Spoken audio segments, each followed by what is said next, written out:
And I want to make that very clear. And I want to say that the reason is because we're not shackled. We're not shackled by government grant money. We're not shackled by liberalism. These topics that we're about to talk about, you see the effects of them even before we start talking. The effects are clear. And because of that, I want to say first and foremost, alhamdulillah, we thank Allah. And after that, we thank the masajid goers of ASWJ Australia, those who donate to this center, because of you, your money, your wealth that you spend for the sake of Allah has protected our da'wah from any poison, any intervention from any outside force. Alhamdulillah, you should be very proud of yourselves. I am proud to call myself a member of this community because of that. A couple of ground rules. Because of the controversy, we know there are people who agree and there are people who disagree with our guests. So I want to make this very clear. If you agree, you sit down, you listen, you take advantage and you benefit.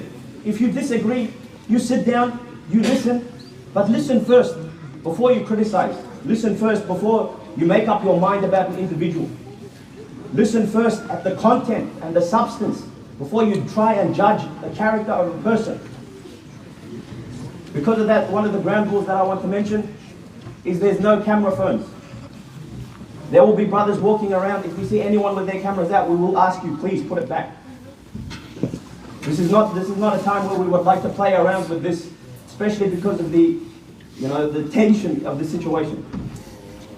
Alhamdulillah, it doesn't affect us because we're protected, but this is a ground rule and we want everyone to obey it. If you have a question during question time, ask it with sincerity and ask it with respect. Ask it with the ability, with the knowledge, and with the manners of a proper Muslim. If you call yourself one, then act like it, even whether you agree or disagree. But alhamdulillah, I'm happy to say that we are proud to have our brother Daniel here to discuss these issues. And please sit down and benefit bi'idhnillah. Jazakumullah khair. And we will start shortly, inshallah. Bismillah. Alhamdulillah wa salatu wa salam ala rasulillah. Assalamu alaikum wa rahmatullahi wa barakatuh. Jazakumullah khairan for the organizers for inviting me and facilitating this. I'll leave it up to you to decide if what I'm going to share with you, inshallah, tonight is that controversial or requires, this much outrage from certain parties. You can tell me. I don't think it's that controversial, what I'll share, inshallah, with you. And I'll try to keep my remarks fairly brief, and then I believe there's Q&A as well. So the topic is liberalism. And liberalism is something so pervasive and so all-consuming within our society and the world that people don't even know a name for it. They don't know it as liberalism. It's something like that is so ubiquitous and so common that you breathe it like the air and you don't even realize that it's there.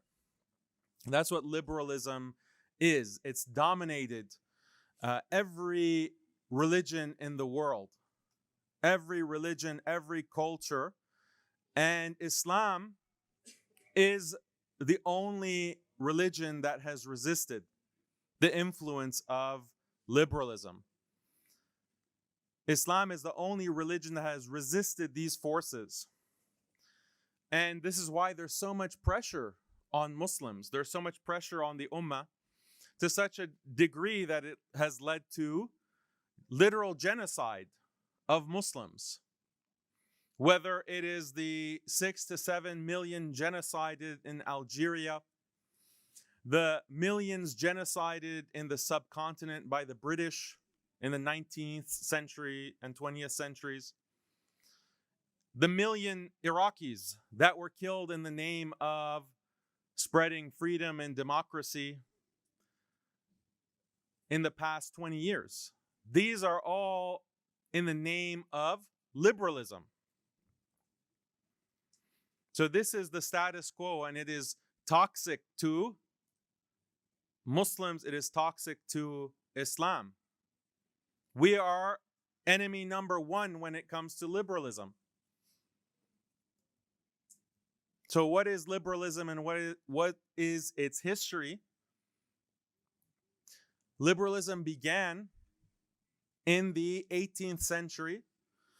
One of the names for the beginning ages of liberalism is the Age of Enlightenment within Europe, particularly France and Britain, and also Germany and continental Europe.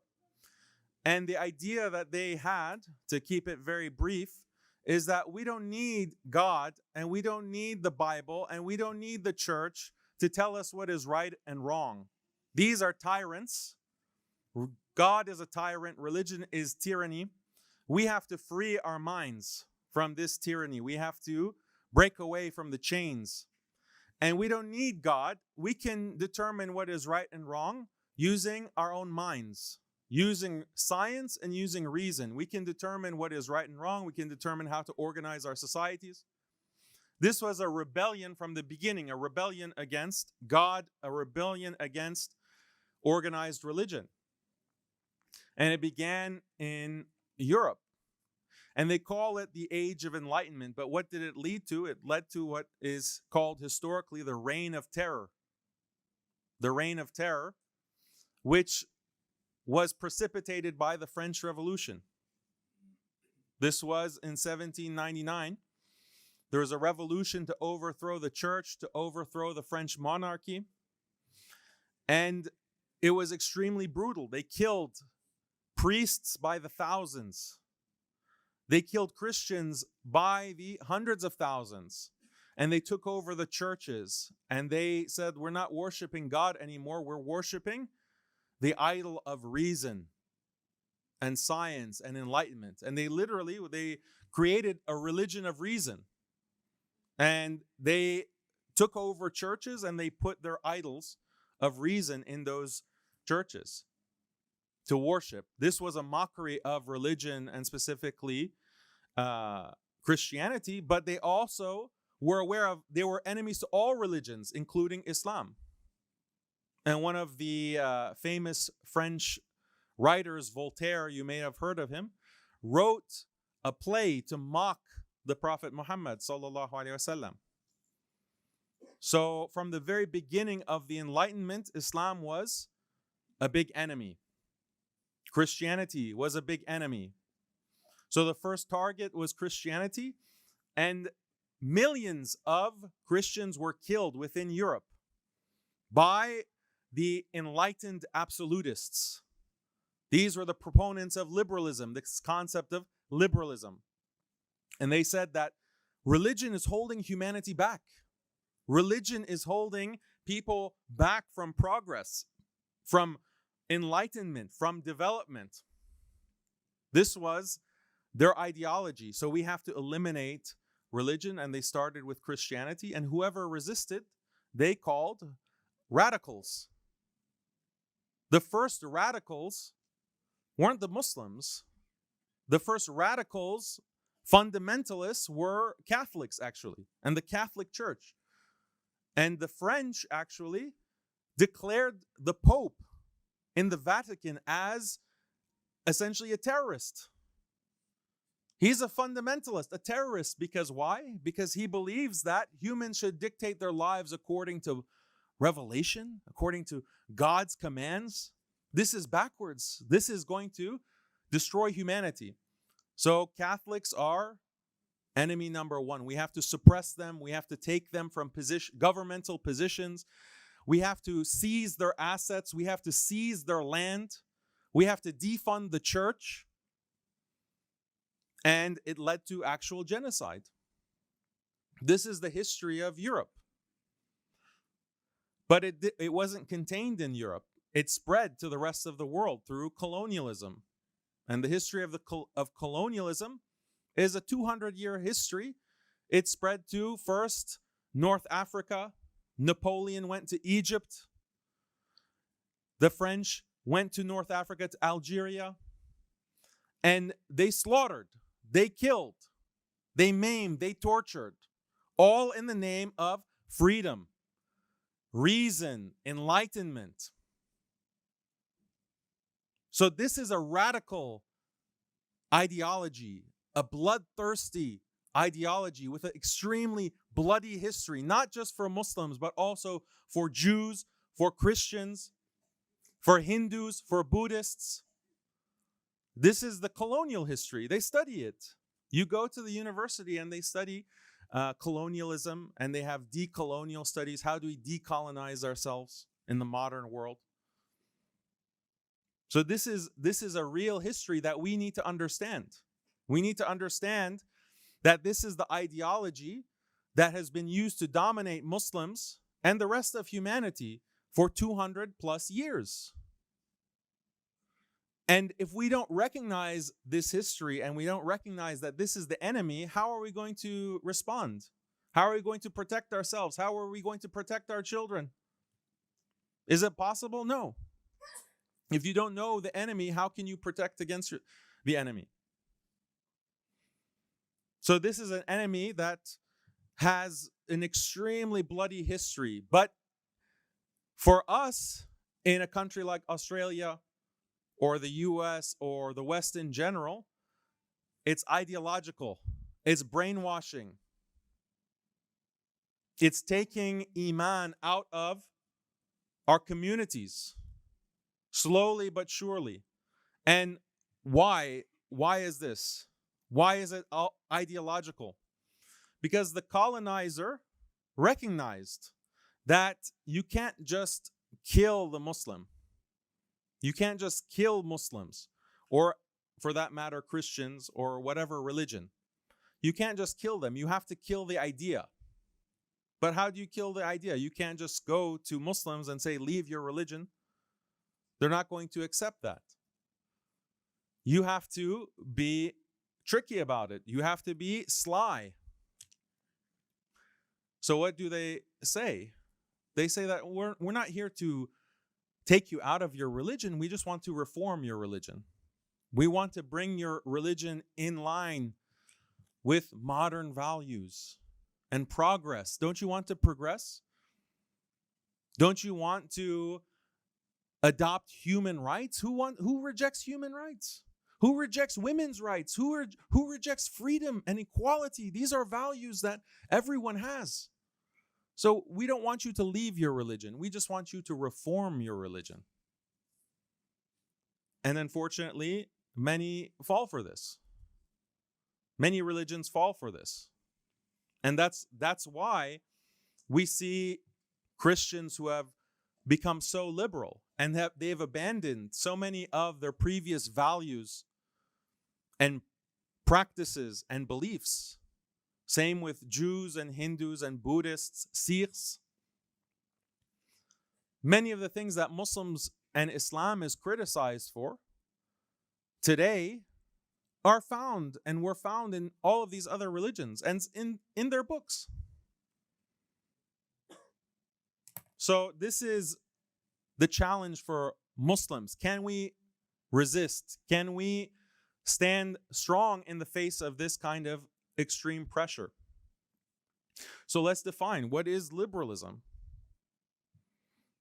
Liberalism is associated with freedom, equality, democracy, human rights, maximizing your individual liberty, these concepts. So when we say liberal, we don't mean left wing. Liberalism actually is defined as maximizing freedom and equality. How do we maximize individual liberty and the equality of all people? That's the definition of liberalism. And every Western political ideology falls under this overarching umbrella of liberalism with a capital L. All the political ideologies, socialism, capitalism, communism, even fascism, all of these ideologies feminism, democratic representationalism, anarchism, all of these fall under the larger umbrella of liberalism. How so? Because all of these ideologies are concerned with how to maximize individual liberty and equality. How do we maximize a person's, what do we mean by liberty? Your right to live however you want as an individual.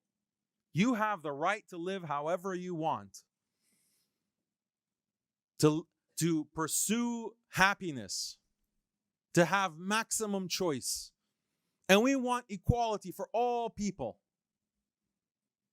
This is what liberalism is. It sounds pretty good. And that's the problem. It sounds good because it's deceptive. So when you present that as liberalism, what's the alternative? The alternative that they'll say is that, okay, we're offering maximum freedom, maximum equality of all people, tolerance,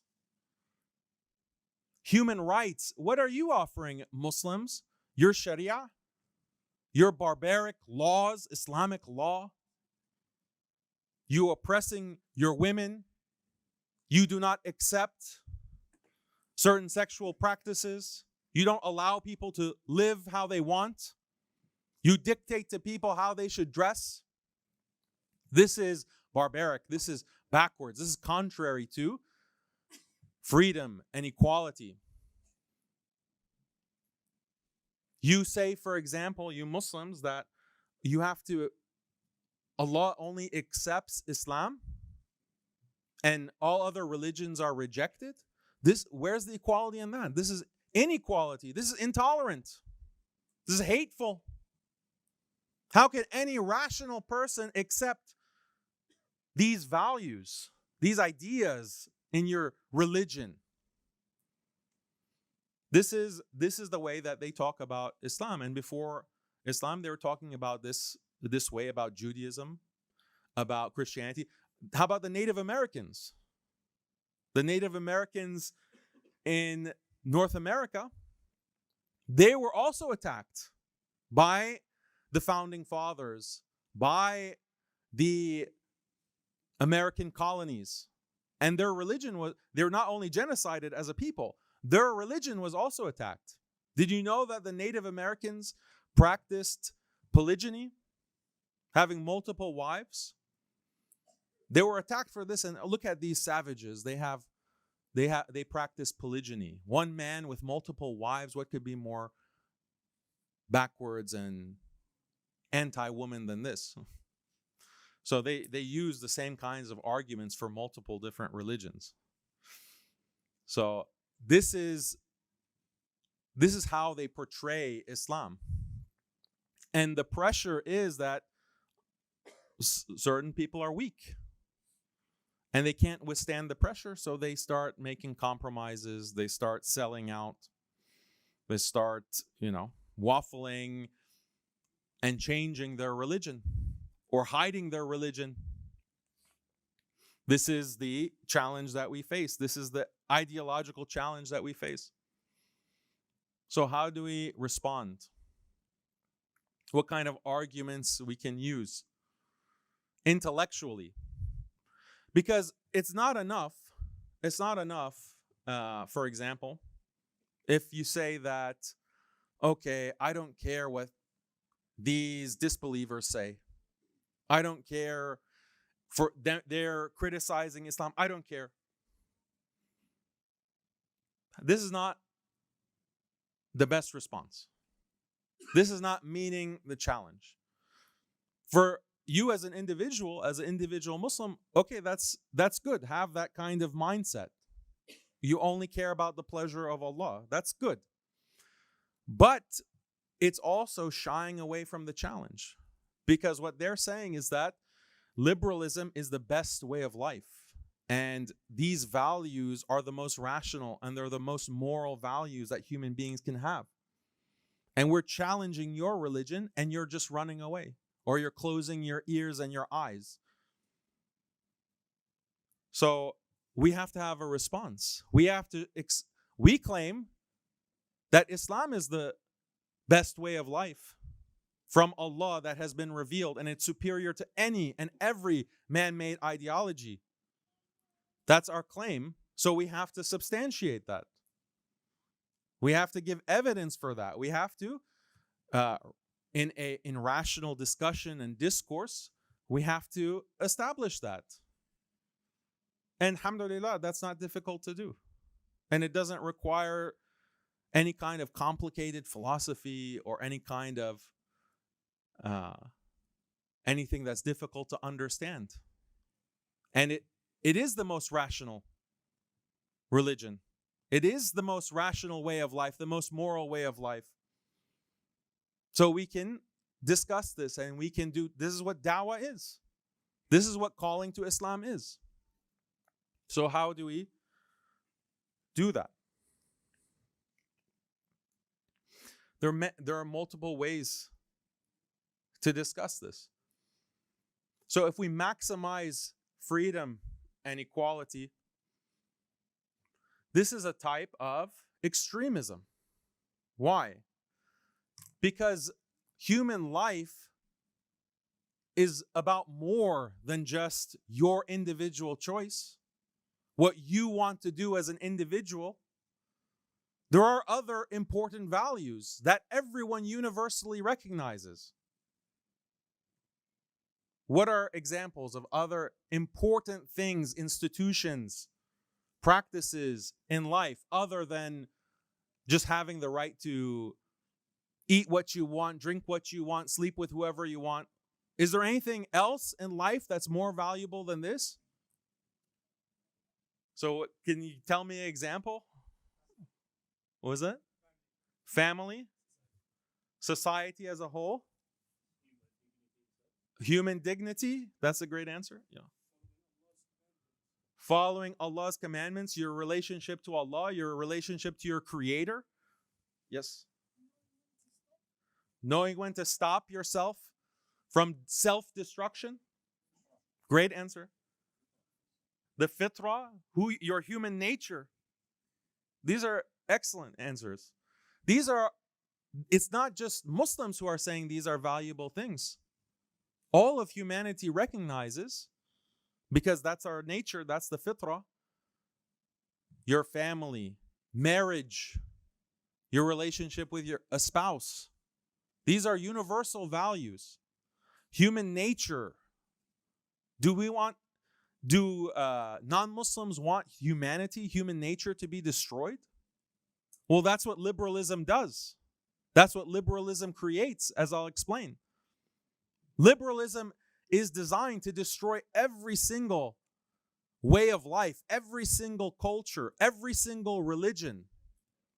Liberalism is like a cancer in this way. It destroys. And that's why we see all of these cultures and religions throughout the world destroyed. It started with colonialism and it continues to this day. So how does liberalism destroy marriage, for example? Sure, go ahead. Excellent. It allows promiscuity and it gets rid of modesty. Excellent answer. Yes. Feminism, yes. So let's think about it carefully. How does promiscuity, how does lack of modesty destroy marriage? Well, the human being is by nature wants to have an exclusive relationship, a commitment. This is universal, not just Muslims. You want your spouse to not cheat on you behind your back. This is universal. And if she does this or he does this, that destroys the marriage. You have no more trust. But what does liberalism say? It says you as an individual need to explore. If you have a certain desire, you need to explore that, pursue that. You like what you see, go and taste it. That's what liberalism says. That's what maximizing individual liberty means. If you have to hold back from what you desire, from your shahawat, from your hawa, that's like a chain. Why shouldn't you be able to practice adultery? Why shouldn't you be able to practice fornication? If that's what you want, that's what you desire, you should have the choice and the liberty to do that. And it's only backwards religious people who say that you should not engage in this behavior. And this is why we see this concept of open marriages, or polyamory is another word for it. And they tell themselves, oh yeah, we're in a happy marriage. We just are free to be with whoever we want on any particular night. But these people are lying to themselves. That's not a marriage. Those marriages don't last. And sometimes they end up in a lot of violence because of jealousy. And the reason that this happens is that human beings, we've been created in a certain way. We've been created to have this kind of attachment to a partner. We need that commitment in order for love to grow and for affection to grow. But the individual liberty will destroy that. How does a man feel if his wife is flirting with every other guy out there? How does a man feel if his wife is not being modest? It's not just Muslims. And even the atheist. If his wife behaves in that immodest way because she's empowered, she's a boss, she's a queen, she can do whatever she wants, that will destroy the marriage. That will literally destroy the marriage. And the more likely it is that you will get divorced. So this pursuit of individual liberty and empowerment, it is antithetical to marriage. It destroys marriage. So this is not something that is affecting just Muslims. This affects all of society. And that's why this is the best dawah. When we bring Islam as the solution. And I engage in a lot of debates with liberals, liberal Christian, liberal atheist, whatever. And this is my message to them. I say, as a human being, you value family, don't you? You value marriage, don't you? You value society, don't you? Look at the society and the lack of family, the lack of marriage that has been created by liberalism. What's the solution to this? What's the solution to this massive problem? The solution is Islam. In a nutshell, that's the argument. This is the best type of dawah, in my opinion. Because they can't deny that they also value those things. They can't deny that they also value marriage, and they value family, they value society. They can't deny it. So then they have no response to this. What about how does liberalism destroy our nature? Have you heard of the concept of transhumanism? Transhumanism is the idea that our bodies are limiting us. What if you want to be an animal? What if you want to be a cat? There are people like this. What if you want to be a dog? What if you want to be a unicorn or a fairy or a dragon? There are people like this.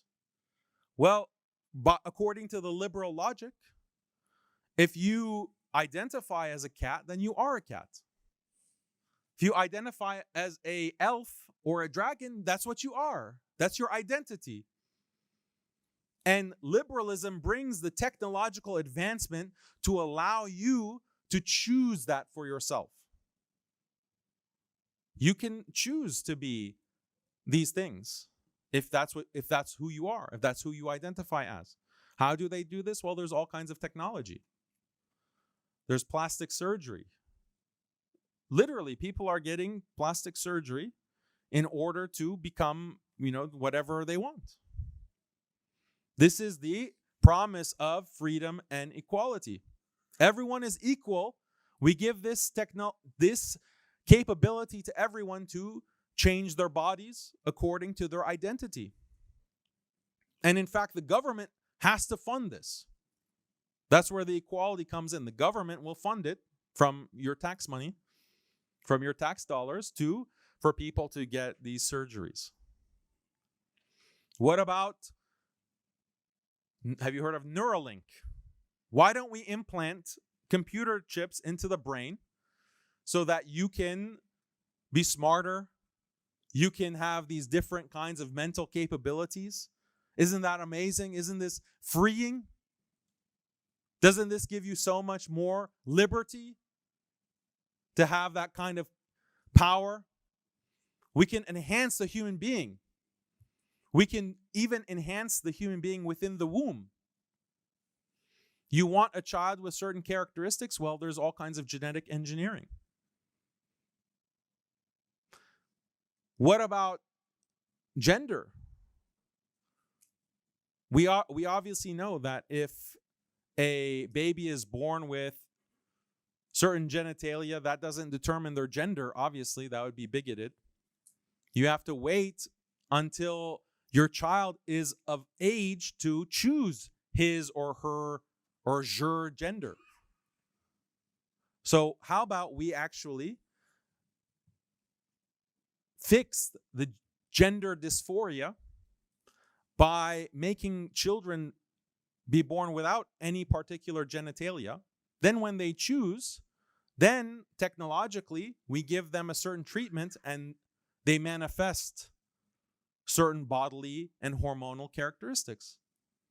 Isn't that's going to create more equality in society? And we are getting closer and closer to that kind of technology. So this liberalism, this idea of maximizing liberty and equality, attacks even the human body, the human nature. They're actually erasing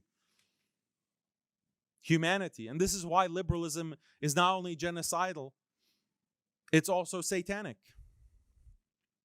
This is also satanic. So this is how we respond to liberalism. We say that this is one of the strongest responses that we can give. That we're human beings. We care about other institutions in life other than maximizing your pleasure, maximizing your personal choice. That's not everything that there is to life. And whoever says that that's all there is to life is an extremist. Is irrational, is backwards. That's our response to liberalism. And that's an argument that they really cannot address, other than to pound their fist on the table and say, no, accept it, otherwise we're going to destroy you. So this is the intellectual high ground that we have. Islam, on the other hand, it preserves marriage. How does it preserve marriage? By instituting hijab, by instituting haya, modesty, instituting gender separation, instituting a prohibition on fornication, instituting punishments for the sexual crimes.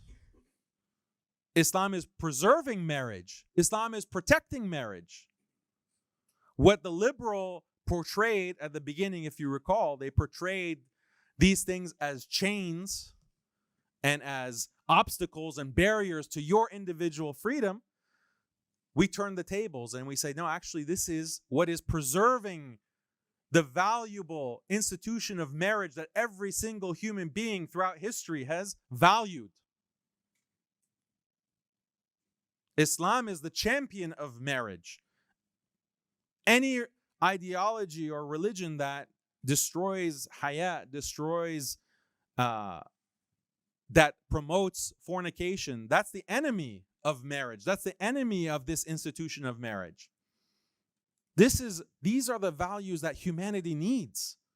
Desperately, humanity needs these values that are preserved in Islam and championed in Islam. This is why we don't reform our religion for the sake of maximizing freedom and equality.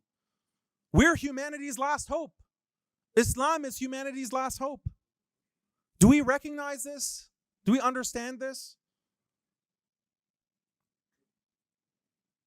Relationship with God. This is something every human being needs. Every human being has the fitrah. And this is something that's established scientifically as well. This is something that's established scientifically as well, because when they have done these childhood studies where they interview children and they ask them questions about their beliefs. And they show children, for example, a picture of a house, and they say, who made this? Say, oh, people made this house. They show them a picture of a car. Who made this? Say, oh, people make cars. Then they show a picture of a flower or a picture of a mountain. And they say to the children, who made this? And they say, God. And what's significant about this is they ask children who are from atheist households. They ask children from atheist societies that they don't even believe in a creator God, like in Japan. The Japanese culture and religion does not recognize that there is a creator God. But the Japanese children, before they reach an age where they can be acculturated or indoctrinated by society, they ask those children who created this or who made this, and they say God. And they even ask the children, well, how do you describe God? And the children don't say a man. They don't say, oh, a man in the sky, that's what God is. Or God is a, blonde hair, blue-eyed European. Or God is an elephant head person with 8 arms. They don't say that. They describe God as being someone that has a mind, has a will, but doesn't have a human body. This is children. So this is the fitrah.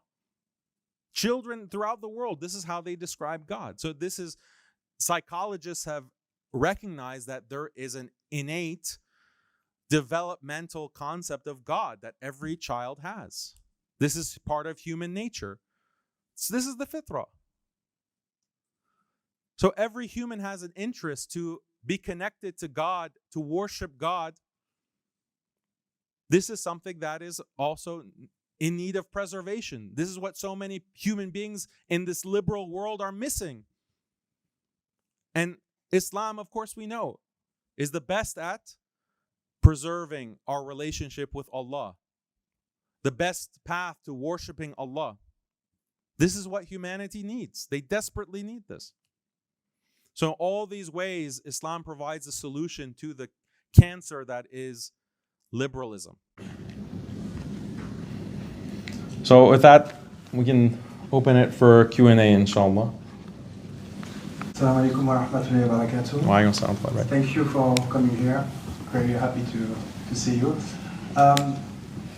My question was that, as Muslim, we have many things that we need to do, like, for example, reading tafsir, memorizing Quran, learning our deen, which are part of the fundamentals of, what a Muslim should do to get stronger in his iman and his Islam. And at the same time, there is, like, what I think is, as you explained, the biggest threat in the Western world for a Muslim, which is liberalism. So where would you put, like, taking some time to study this thing, because it needs to be understood, because it's a big danger that's happening at the moment, and if you're not aware, even if you're protected, you have a protection from Allah if you follow your deen, but you still need to understand what's going on, like, for example, what's happening in school, what's happening with feminism and all these things to protect yourself and your family. So where would you put, like, studying the effect of liberalism in the scale of, the thing you need to study as a Muslim? That's my question. That's a very good question. So where will I put the priority? It's up there as one of the top priorities in terms of what a Muslim needs to learn. Obviously, there's fard ayn knowledge, individual obligation that you have to learn certain things about Islam in order to practice properly. Allah is going to question us on our salah, on our zakat, on our practice of the individual obligations, the fara'id. So that is the priority, because those are the first things that we're going to be asked by Allah on Yawm al-Qiyamah. But the level of priority for studying liberalism is very, very high. Why? Because it's so common. If you look at the Islamic tradition, many of the ideologies or heresies of different sects was studied by the ulama and taught by the ulama, and books were written about, the Mu'tazila, for example. And those, in those times, those weren't necessarily as dominant as liberalism is today. And liberalism is much more destructive than i'tizal of, the Mu'tazili theology. Liberalism leads to destruction, it leads to ilhad, it leads to atheism, and it leads to destruction of humanity. So it is extremely high in priority, but where do you study it? If you go to the universities are the bastions of liberalism. Those are the main, you can say churches of liberalism are the universities. So we have to develop our own institutions to critically deconstruct these ideologies, and liberalism is the mother of these ideologies that are attacking Islam and humanity. Question of the year. Assalamu alaikum warahmatullahi wabarakatuh. Thank you very much for the explanation of liberalism. My question is, liberalism is now past what we call ghazw al-fikri, or ideological warfare. Now it's almost like an institution.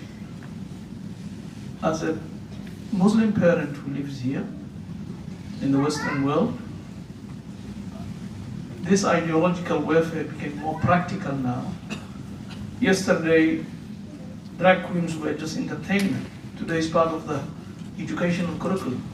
How we are going to engage, since we share same platform, same roof, same system, with this liberalism who became part of the institution rather than ideological warfare?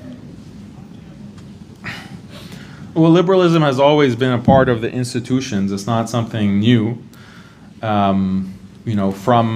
If you look at the school system that has existed in the West, and the model of schooling in the West has been instituted in the Muslim world, even the most basic aspects of Western education is liberal and is anti-religion. I'll give you a simple example.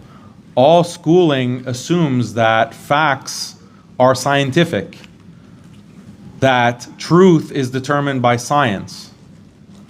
So when you make this declaration that truth is defined by science, what is true or not true is determined by objective scientific investigation, then that means all religions are false. And this is what they're teaching. They're teaching by implication that all religions are false. This is the bedrock of secular education. So this is why so many Muslims, or so many parents, they send their kids to these public schools, or schooling in general, or universities for generations now.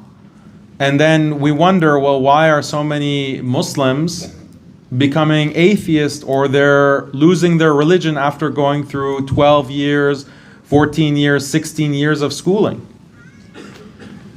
So the attack on religious values didn't start with drag queens. This is like the culmination. This is like the last stages are the drag queens. The attack has been much, these ideas are so ingrained in all of these institutions. So how to address it? My recommendation is we have to have alternatives. We have to have alternatives to schooling, the public school system. So this is part of the work that needs to be done. Why can't we have an alternative model, a truly alternative model? We have had in our tradition, in our history, Islamic tradition. How did Muslims for hundreds of years educate their children? socialize their children, prepare their children for adulthood. What is the Islamic methodology of doing this? You think the Sahaba were sending their kids to, some school for learning science and social studies? What was the model? This is something that I'm not going to give you the answer. Muslims need to research this in order to revive it.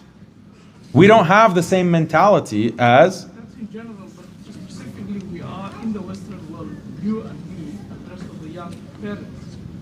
How are we going to really protect ourselves and offspring in this environment? We're not going to make hijrah. What we need a direction, because young families are here. I'm one of the elder ones, but we're facing it.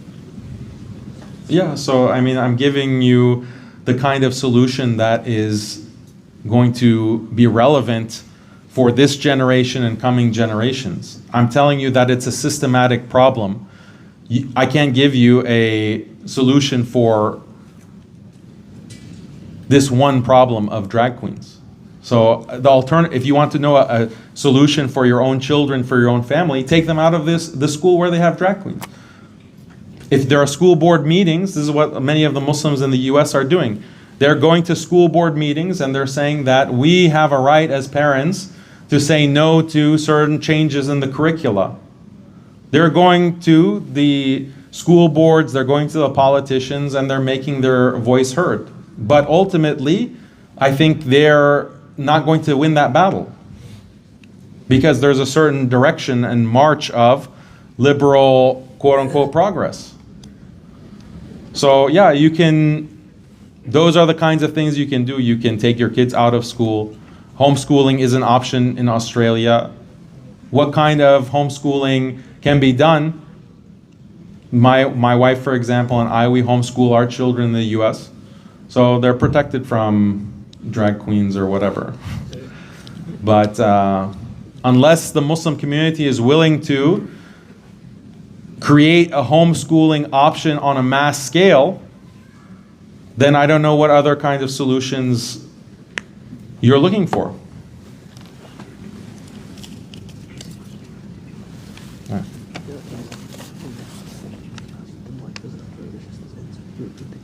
Yeah, sure.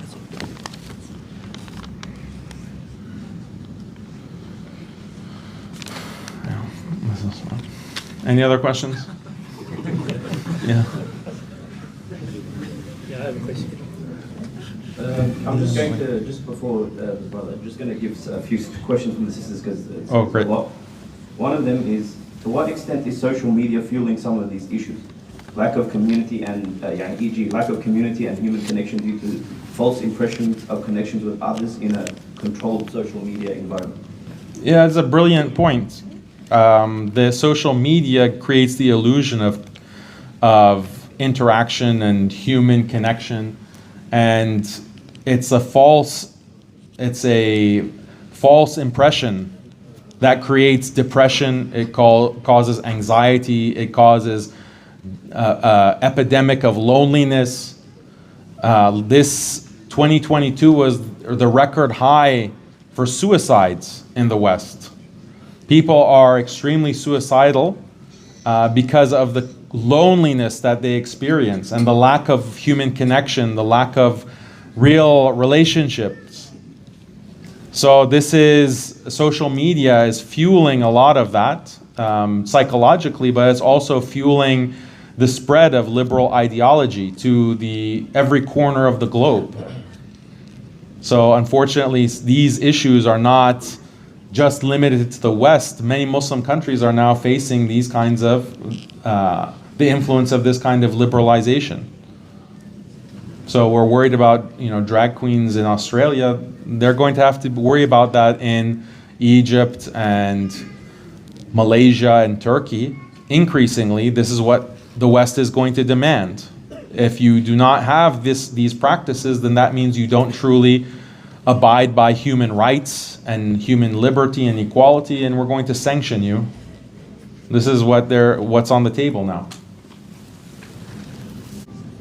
And the question is, if liberalism is everywhere, how do we avoid it best in the West? So you have to avoid it. You can't avoid it. That's the point. You can't avoid it. You can't avoid the ideas. It's spreading to every corner of the globe. You have to inoculate yourself from these ideas, and you do that by whatever means that you can. You have to protect your children. You have to protect the next generation from these ideas.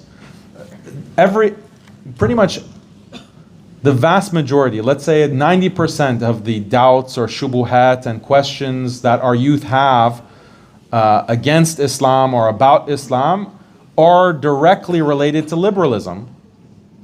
So, for example, the whole LGBT issue is tied to liberalism. The whole women's rights issue in Islam, hijab, why are women are required to cover their hair but men aren't? This is tied to liberalism because it's contrary to equality.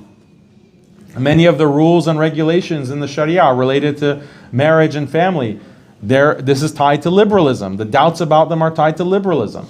When it comes to interfaith, why is it just for Allah to punish someone who doesn't believe in Islam?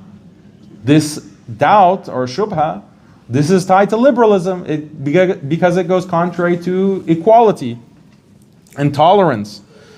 On and on. All of these issues are coming from liberalism. So the best way to protect yourself is to study liberalism and understand what the ideology is really about. And that's my work.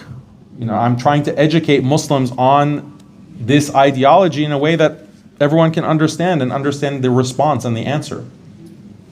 Yeah. To what extent can we oppose liberalism without getting in trouble with the government and stuff like that? To what extent can we oppose liberalism without getting in trouble with the government? That's the question. So we have a certain amount of leeway as of now. Are we going to have that same kind of leeway in 10 years or 20 years? Allahu A'lam. But I think the red line is the ability to educate our children. So in most Western countries as of now, Muslims can educate their own children and therefore pass on Islam to the next generation. You can take your children out of public schools and say, I'm not going to allow my children to be indoctrinated by this liberal ideology, where they think that the only thing that is about good and evil is just a matter of maximizing freedom and equality. But in certain countries, you cannot educate your own children. So I think in those countries, there's no way to resist the liberal influence. I think Muslims should leave those countries. So Sweden is the big example nowadays, where the liberal governmental authorities will break down the door of your house and take your children if you teach your children, for example, that you should not have a boyfriend or a girlfriend. So can Muslims resist that? No. So they shouldn't live in such countries. Assalamu alaikum. I'd like to say thank you for your talk. May Allah give you success in your works. I think it's a topic that we all feel very strongly about. Let's see it everywhere, from the yes vote when it happened, working down Richmond, walking down, seeing men dressed as women, men and men doing their business. It's highly offensive to me.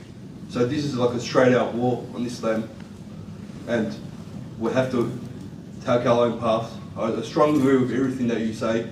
I want to stay in my path, I want to stand strong. We want to raise good Muslims to help fight liberalism. What's our way? Like, this is war, but we have to do it in a way where it's not violent and it's not against them. How do we do it? It's everywhere, it's apparent. How do we fight them? Yeah, it doesn't require, it's a very simple. Go ahead. You say something, and people just look at you like you're a bigot, you're wrong. But I'm not wrong. I'm a man of Allah, my heart belongs to Allah. I'm not wrong. Yeah, and I'm subhanAllah. supposed to just take that from them and say, oh yeah, put my head down and you can take my children too. Like, they won't change my idea, they won't change your idea, but they are attacking the kids. Yeah, subhanAllah. So may Allah reward you, brother, for expressing how many of us feel. One of the things that people don't do, not just Muslims, just people of conscience, they don't say no. They don't say, that's all that's really needed, is just objection. Say, I don't agree with this. Just register your disagreement. If you're silent, then the status quo is dictated by the loudest voices, and they're satanic voices. So just by registering your objection, it doesn't need to come with any argumentation, any reasoning, just simply saying, I disagree, I don't accept this.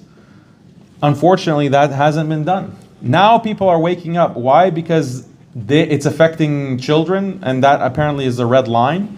Even though arguably the red line was when you 60 years ago, when you had this so-called sexual revolution and you normalized zina, you normalized fahisha, that, was a red line. And before that, the red line was, the whole idea of liberalism. So when you say no, I object, this is wrong, because everyone, you'd be surprised how many people are on the side of haqq, on the side of decency and morality. And when more and more people stand up and say, no, I object, I disagree, that is in and of itself a movement. So that's all that's required. And when you look at the believers and you look at the Sahaba and the Prophet sallallahu alaihi wasallam, they were being tortured. The Sahaba were being tortured by the Quraysh. And Bilal, for example, radiallahu anhu, when he was being tortured and his master was putting hot stone, heavy stones on his chest, what was he saying? Ahadun ahad. Imagine the power and the weight of those words. That's all we need to do. And then Allah will open up other opportunities and open the way and facilitate. Everything is from Allah. Our moral duty is just to say ahadun ahad. Alright, that's all.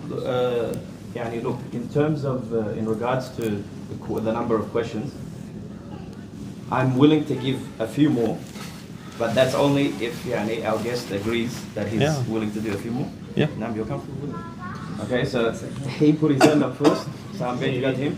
I like this microphone. It's my microphone. I want to keep this microphone in my hand, so and I'm just going to make it. Also, if there is someone who has a problem with what I've said today, I would like to also hear their question or their objection too. If there's someone who has an objection, substantive objection to what I presented today. Thanks, Daniel, for your lecture tonight. As Muslims, should we partner with other groups to tackle this challenge, this problem? For example, with conservative Christians, maybe join forces.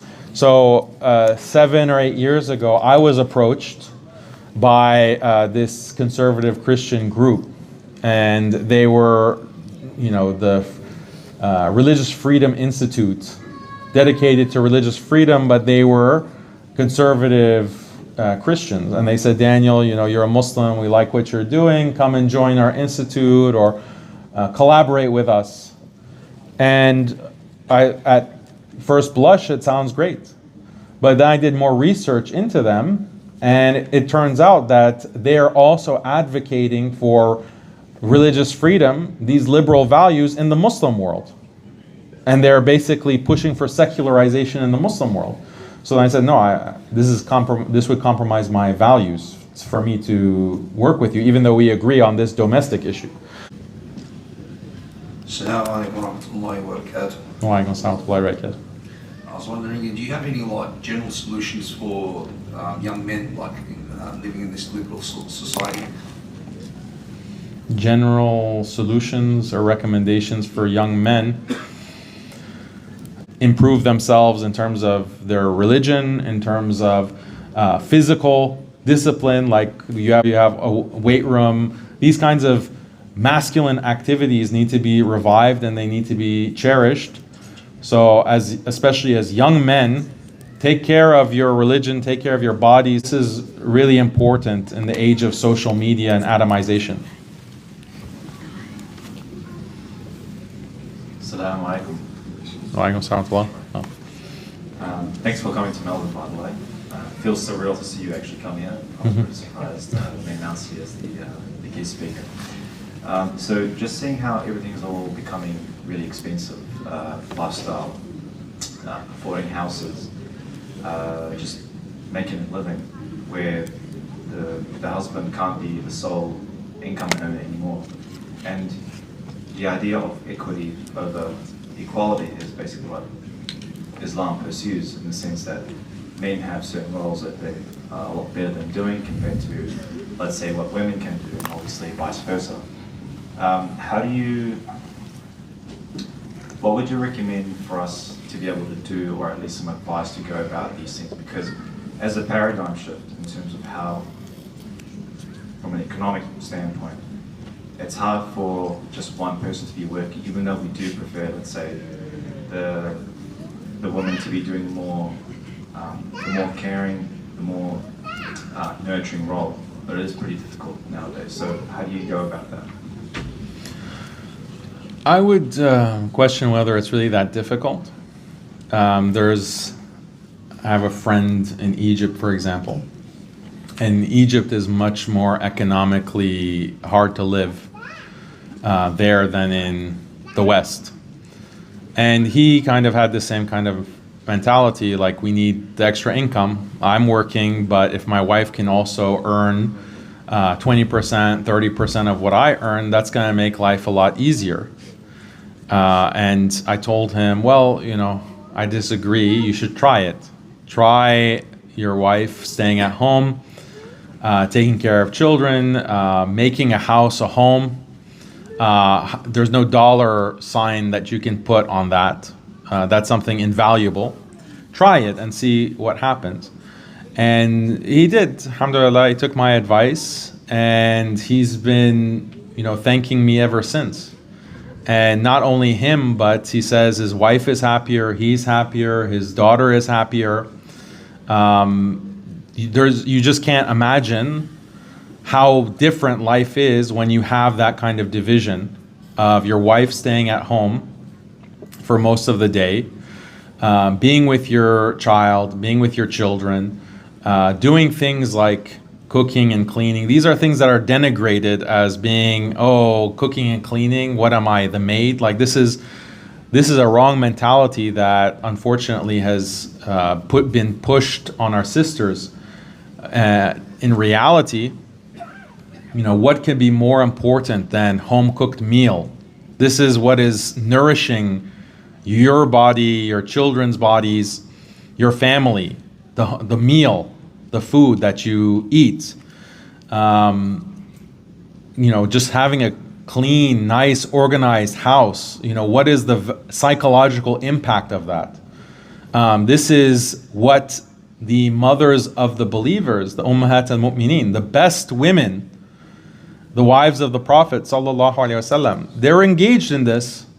They were engaged in this kind of work, and they were the best. They were not only the highest in virtue, they were also the highest in intelligence, the highest in character of all women are the mothers of the believers.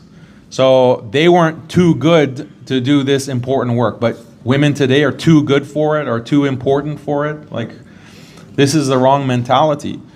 And the income, so no amount of income is going to replace the value from what the wife brings and the mother brings when she is at home.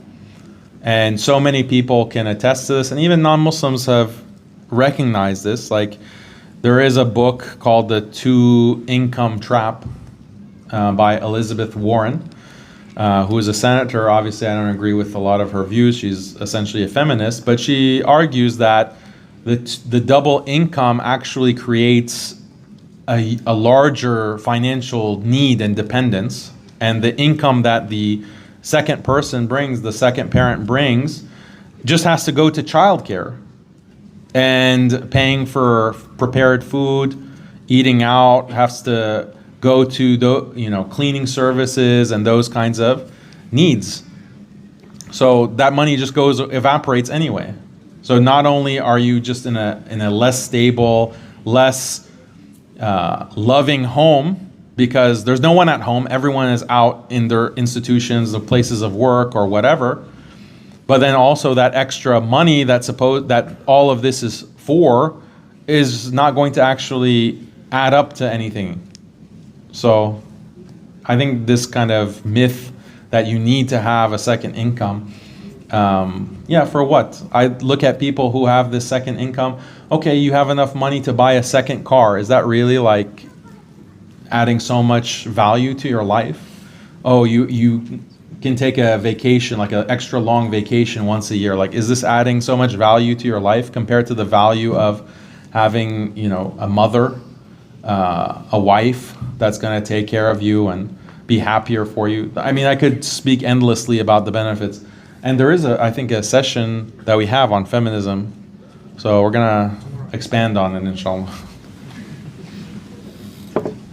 Assalamu alaikum. I just wanted to get your opinion on where do you think this battle with liberalism, how it will play out in the next 10 years, especially in the US? Allahu A'lam, I think that the liberal world order is being severely challenged now because of multipolarity. We're transitioning from a unipolar world where the US and NATO are the superpowers, and shifting to multipolarity where you have non-liberal powers like Russia and China who are a legitimate counterweight. So this is good news.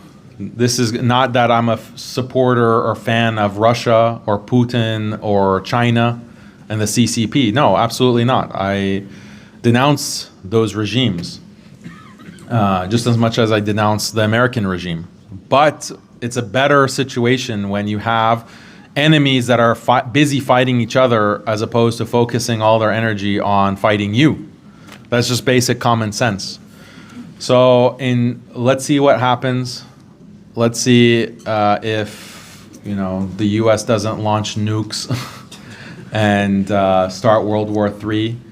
But if that doesn't happen and these powers rise, then I think it's good news because it means that liberalism is finally going to get punched in the mouth.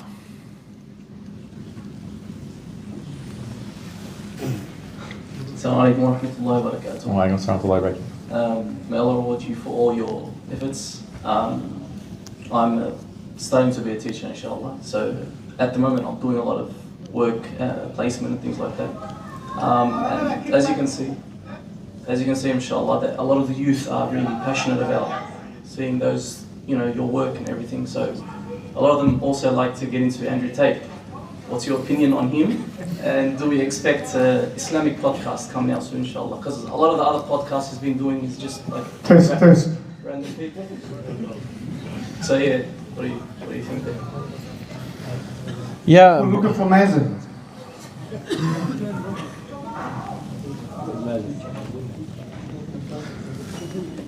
So Andrew Tate, Abu Bugatti, he, I'll just give the disclaimer straight away. He shouldn't be taken as a role model. He does a lot of things and says a lot of things that are contrary to Islam, unfortunately. I also don't think that he should be written off as a Muslim because he's a new Muslim. He is, and I think that he converted sincerely. I think some people claim that, he just converted and became Muslim for clout and for gaining a Muslim market. I don't think that's the case because he gained a lot of enemies when he became Muslim. He alienated his entire Christian fan base, which was huge, like a huge fan base. So, but the thing is, he's been incarcerated or imprisoned. So he hasn't had an opportunity to really learn Islam properly, I think. So we can't have high expectations. At the same time, we shouldn't take him as this kind of religious role model. But yeah, I have high hopes, but when he says certain things, it's disappointing. Like, he was saying, and I denounced him for that, or I said that this is completely wrong. Said like, the what? The gay thing was good. Yeah, he said certain things about homosexuality. He said certain things about acceptability of other religions. So we have to be very clear, because obviously a lot of Muslim youth are following him. Yeah. We have to make it clear that he's wrong on these issues. As for like a podcast, inshallah, I mean, there was an opportunity for me to go and talk to him, but he was put in jail. Or he was in jail for a long time. So maybe in the future. There hasn't been a Muslim representative that's actually sat down with him. Yeah, no, Muhammad Hijab did a podcast with him before he was in jail. So, but yeah, inshallah, I think he needs to be challenged and some of his ideas, because they're pushing him to be this kind of, conservative, Matt Walsh type, Ben Shapiro type, and that's just another version of liberalism.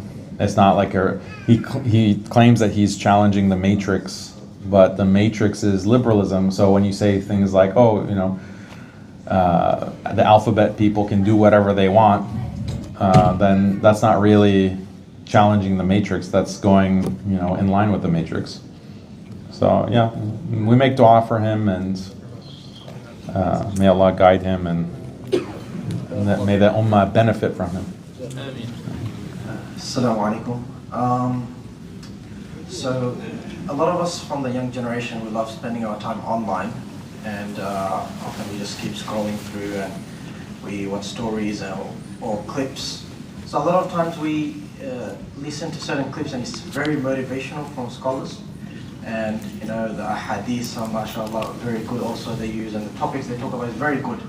But a lot of times these claimed internet intellectuals or scholars, you may say, do also add a little bit of spices from liberalism and also push liberal ideology sometimes. But you can see like the overall lecture is very good, but in between there's a little bit of liberalism in there and feminism, whatever it may be.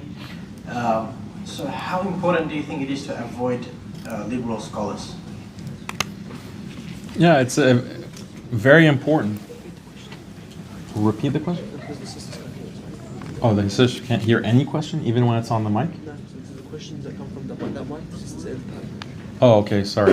So to repeat the question, how much should we avoid internet imams and speakers that we really enjoy when they're talking about seerah and or they're talking about hadith and heart softeners, but they interject some feminism and some liberalism in between here and there?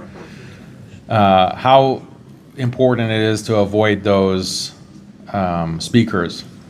It's very important because the analogy is, if I give you a sandwich or I give you like a shawarma wrap, and it has the best ingredients, excellent meat, some hummus, veggies, all the best quality, and I sprinkle some feces in there, are you going to take a big old bite of that shawarma wrap, or are you going to avoid it? The thing is that when you don't necessarily know what is the good and what is the bad.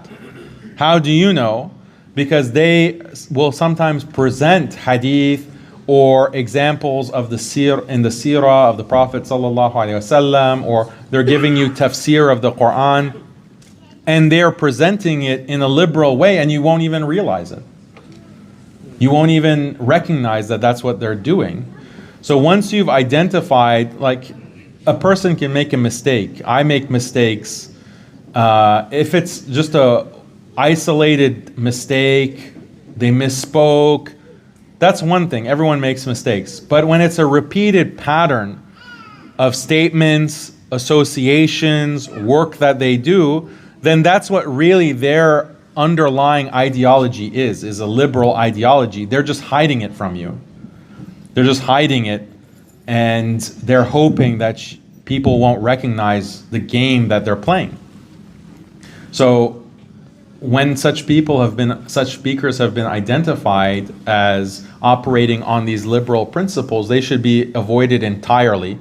And it is a complete misrepresentation and myth that they themselves perpetuate, by the way, that if you reject those speakers, that means you reject all ulama. You reject all Islamic speakers if you don't listen to them.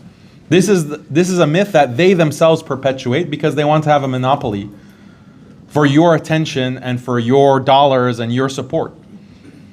In reality, those speakers that are sprinkling the feces in their instruction, their dawah, quote unquote, they're the minority.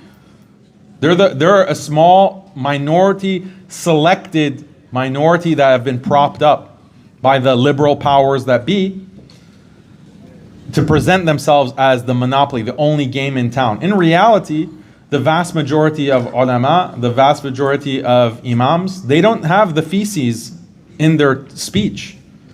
And you can go to them and you can learn from them and benefit them 1,000 times, 100,000 times more than you can benefit from these speakers. Inshallah. Assalamu alaikum, brothers and sisters. This is going to be the final question of the night. So please, we'll try and get through more questions tomorrow, inshallah. We have one final question for tonight. Just like for maybe the last question. So my question to Brother Daniel was, so obviously you've been doing the dawah for many years. Like for me personally, like how you describe liberalism, like you can't even identify it. And I was one of those people, like until it was 2020 and lockdown happened, and you were able to take a breath and investigate things. So I became Muslim during that period. And, how many more millions of people do you think are out there, like now that I've seen like so many people have shared the exact same journey, and it's just like identical. So how many charges did you feel like you saw? Did you see like an increase during 2020 or post-COVID? And how many more millions of average people like myself do you think that like doing dawah towards liberalism can make them obviously supporters of Islam, if not embrace Islam, and truly awaken to like what liberalism is about and the dangers and how it deprives humans? MashaAllah. So to repeat the question, the brother said that he became Muslim in 2020 around the COVID time, and he had more opportunity to research the harms of liberalism during that period, and he became Muslim. And his question is, how many more people is there potential to become Muslim in this, in the future, now that people are seemingly questioning the status quo? And I think, there's millions who, and hundreds of millions that, inshallah, will become Muslim. And the big reason for this, and this is why it's prime opportunity for us as dawah, like this is the worst moment in history for us to start selling out and start compromising. It's like if we are trying to buy stock, like we're putting all our money, like we're selling Islam, and we're buying liberalism at a moment where Islam stock is going way up and liberalism stock is tanking. So this is the worst kind of, to put it in financial terms, the worst kind of investment that you can make. Not only like in dunyawi terms, but obviously in terms of the akhirah. People are, the stock of liberalism is tanking. Like the worst, like if you imagine liberalism as a company, as soon as they started putting drag queens in front of children, like that's the worst kind of PR move that you can make for your civilizational project. As soon as you start, economically stagnating, and people who took out these huge loans, hundreds of thousands of dollars in loans that they will never pay off for getting a degree, and they were promised that, you get a college degree and you're going to be set for life. That turned out to be a lie. When you start selling people this idea that, sexual freedom is going to, increase your happiness and your pleasure, and the suicide rate is through the roof. And when you look at specifically for women, their levels of depression have skyrocketed, and we're going to talk about that more tomorrow. It's skyrocketed despite the fact that they're the most educated. Women are the most educated they've ever been in history. They are the most empowered that they've ever been in history. They have the most wealth, independent wealth that they've had in history. They have the highest positions in the corporations that they've had in history, but they're also at the most levels of depression and suicidality in history, and drug addiction in history, and alcoholism in history. So that tells you that this promise of, oh, when you are a liberal and you're a capitalist and you accept democracy, then you're going to experience all the wealth and prosperity that you can imagine. Oh, turns out it's a lie. It's like a big lie, and we have to deal with drag queens. So since that bubble, the liberal bubble, has popped, the stock is tanking, people are selling, and this is a prime opportunity to give them the alternative. This is Islam. So I'm very optimistic. I think we should all be optimistic. Now is the time to stay the course, not compromise. Don't compromise on anything. Don't give a single inch, right? So I get in these debates and they want to push me and they say, oh, in Islam you accept this? You accept the hudud, you accept, capital punishment for this? You accept, this idea of these practices?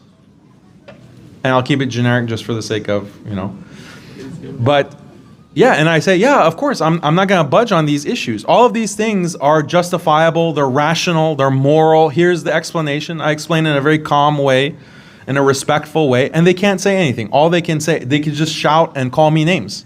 So you lose. You lose if you don't have a response. Your only response is name calling. That's all they can do. They can pout and slam their fist on the table. Okay, cry about it.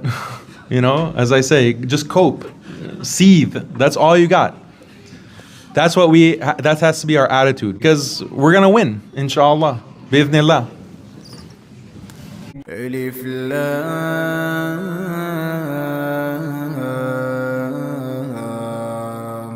Ra. Tilka ayatul kitabi wa Qur'anin mubin.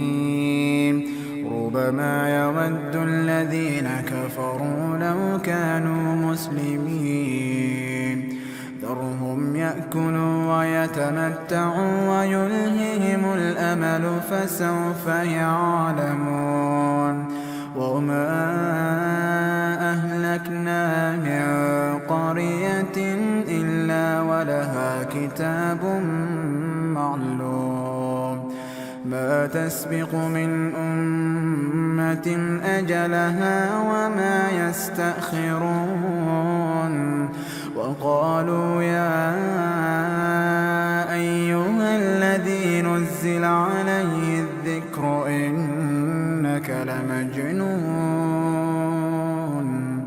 لو ما تأتينا بالملائكة إن كنت من الصادقين ما ننزل الملائكة إلا بالحق وما كانوا إذا منظرين إنا نحن نزلنا الذكر وإنا له لحافظون ولقد أرسلنا من قبلك في شيع الأولين وما يأتيهم من رسول إلا كانوا به يستهزئون كذلك نسلكه في قلوب المجرمين لا يؤمنون به وقد خلت سنة الأولين ولو فتحنا عليهم بابا من السماء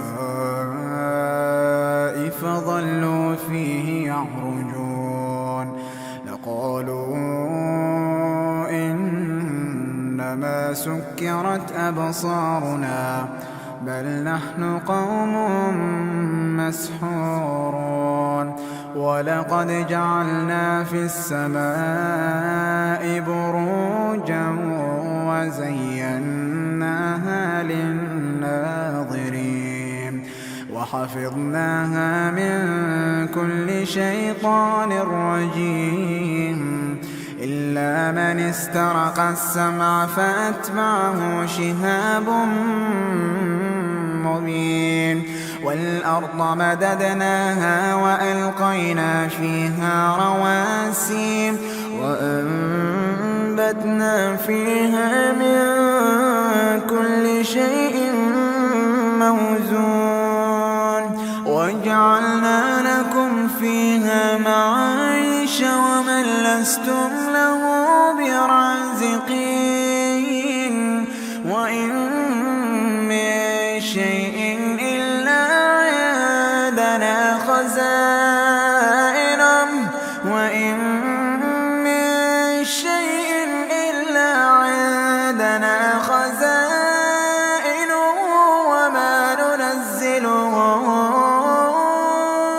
إلا بقدر معلوم ورسلنا الرياح لواقح فأنزلنا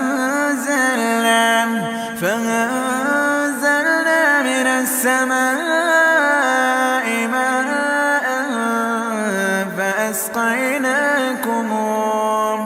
فأسقيناكموه وما أنتم له بخازنين وإنا لنحن نحيي ونميت ونحن الوارثون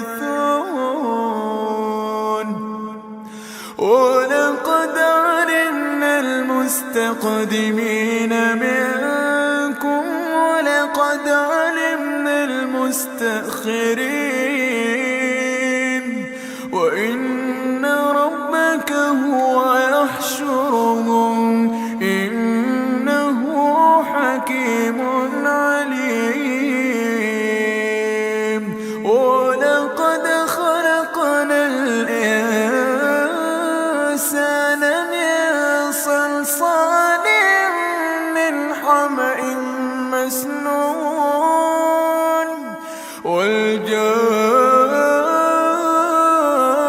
والجان خلقناه من قبل من نار السموم وإذ قال ربك للملائكة إني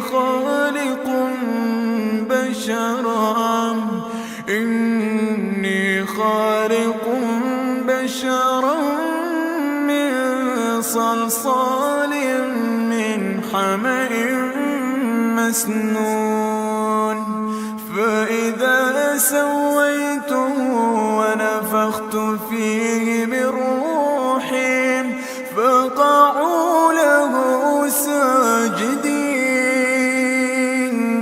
فسجد الملائكة كلهم أجمعون إلا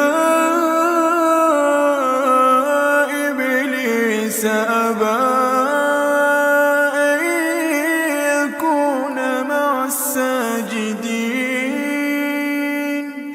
قال يا إبليس ما لك ألا تكون مع الساجدين قال لم أكن لأسجد لبشر خلقته من صلصال من حمأ مسنون قال فاخرج منها فإنك رجيم وإن عليك اللعنة إلى يوم الدين قال رب فأنظرني إلى يوم يبعثون قال فإنك من المنظرين إلى يوم الوقت المعلوم قال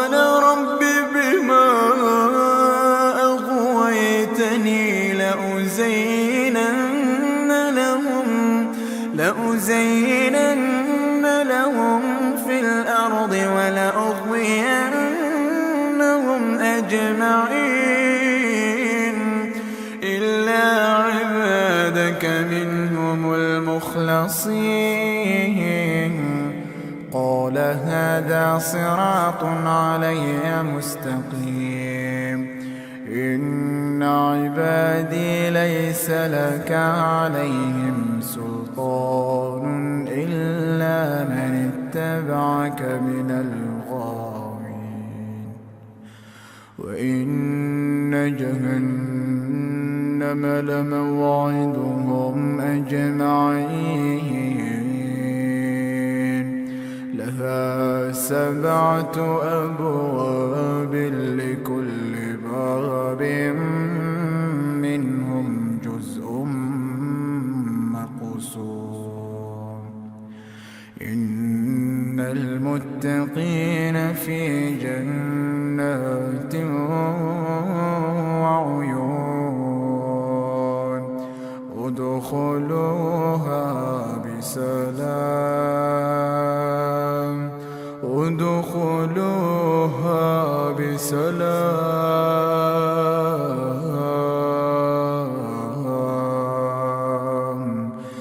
ادخلوها بسلام آمنين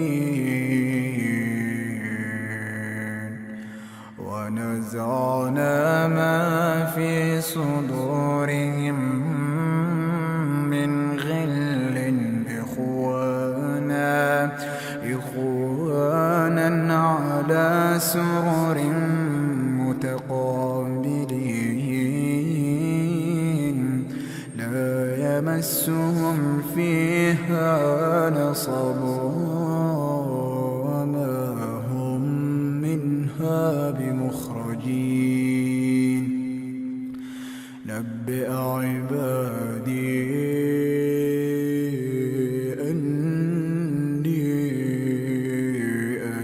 الغفور الرحيم وأن عذابي هو العذاب الأليم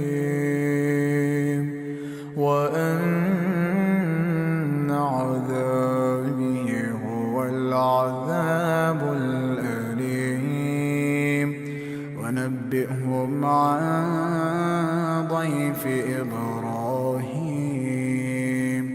إذ دخلوا عليه فقالوا سلاما قال إنا منكم وجلون قالوا لا توجل إنا نبشرك بغلام عليم قال أبشرتموني على أن مسني الكبر فبم تبشرون قالوا بشرناك بالحق فلا تكن من القانطين قال ومن يقنط من رحمة ربه إلا الضالون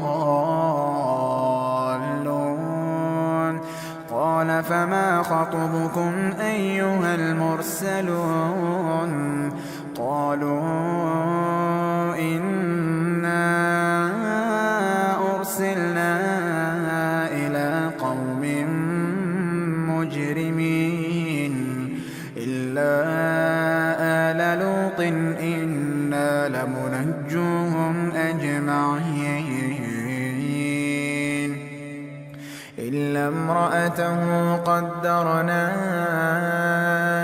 إنها لمن الغابرين فلما جاء آل لوط المرسلون قال إنكم قوم منكرون قالوا بل جئناك بما كانوا فيه يمترون وأتيناك بالحق وإنا لصادقون فأسر بأهلك بقطع من الليل واتبع أدبارهم ولا يلتفت منكم أحد وامضوا حيث تؤمرون وقضينا إليه ذلك الأمر أن دابر هؤلاء مقطوع مصبحين وجاء أهل المدينة يستبشرون قال إن هؤلاء ضيفي فلا تفضحون واتقوا الله ولا تخزون قالوا أولم ننهك عن العالمين قال هؤلاء بناتي إن كنتم فاعلين لعمرك إنهم لفي سكرتهم يعمهون فأخذتهم الصيحة مشرقين فجعلنا عاليها سافلها وأمطرنا عليهم حجارة من سجيل إن في ذلك لآيات للمتوسمين وإنها لبسبيل مقيم إن في ذلك لآية للمؤمنين